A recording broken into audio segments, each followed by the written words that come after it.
काल वसुबारस होतं, तर तुम्हा सगळ्यांना वसुबारसच्या खूप खूप शुभेच्छा. तर फराळाला सुरुवात झाली, म्हटलं चला पटकन अगोदर स्वयंपाक करून घेऊया.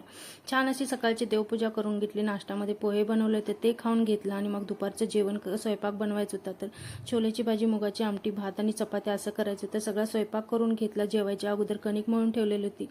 त्याच्यानंतर जेवण केलं आणि मग इथं दुपारच्या वेळेला नाही तर करंजा करायला बसलेलो. तर करंजा करायचं म्हणलं ना, दोघी तिघी तर आरामशीर लागतात, तरच पटकन होऊन जातात. तर आम्ही दोघी तिघींनी मिळून एकने छान असं इथं करंजा वगैरे करून घेतल्या.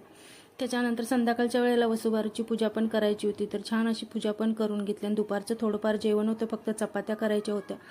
छोलेची भाजी वगैरे उरलेली होती, तर ते आम्ही खाऊन घेतली. आणि ह्या दोघांचं बघा असं काय संध्याकाळचं जेवण चाललं होतं. तर ह्याला चपातीचा रोल, फरसाणा, नमकीन, शेजवान चटणी करून रोल करून दिलेला. तर त्याच्या भैयाचं पण असं काही जेवण चालू होतं. संध्याकाळी ड्युटीवरून तनुचे पप्पा आल्यानंतर ना, त्यांना तिथं ड्युटीवरती असं काहीतरी गिफ्ट भेटलेलं होतं आणि खायच्या पण वस्तू भेटलेल्या. तर कसा वाटला मिनी ब्लॉग आवडला असेल तर